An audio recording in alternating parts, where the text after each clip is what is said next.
Supreme court का पंजाब में election कराने का हुक्म। चीफ इलेक्शन कमिश्नर की ज़ेर सदारत अहम इजलास आज होगा। इंतखाबात के लिए लाहे अमल तय किया जाएगा। इलेक्शन कमीशन की कानूनी टीम ने अहम नुकात पर ब्रीफिंग तैयार कर ली।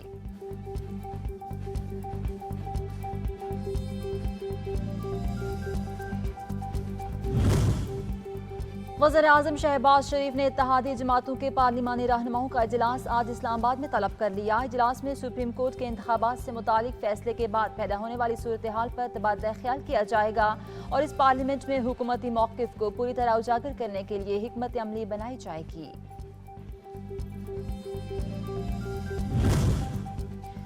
पीटीआई के रहनुमाओं पर दर्ज मुकदमात का मामला। जेआईटी ने आज इमरान खान समेत दीगर रहनुमाओं को दोपहर 1 बजे सीसीपी ऑफिस में दोबारा तलब कर लिया। इमरान खान को बयान रिकॉर्ड करवाने के लिए तलब किया गया है।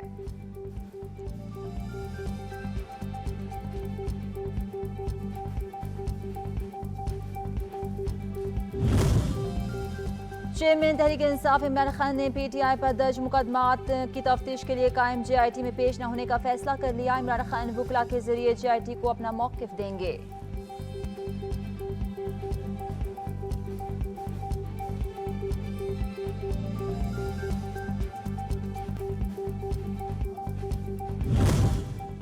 साबिक वज़ीर-ए-आज़म इमरान खान की 3 मुकदमात में अबूरी ज़मानतों में तोसी का तहरीरी हुक्म जारी। इंसदाद दहशतगर्दी की खुसूसी अदालत की जज ने गुज़िश्ता समात का तहरीरी हुक्म जारी किया।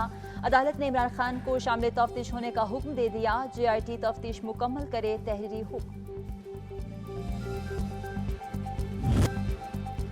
रहनुमा तहरीक इंसाफ शहबाज गिल ने अपने खिलाफ दर्ज मुकदमात की तफसीलात के लिए लाहौर हाई कोर्ट से रजू कर लिया। अदालत ने वफाकी और सूबाई हुकूमत से कल रिपोर्ट तलब कर ली।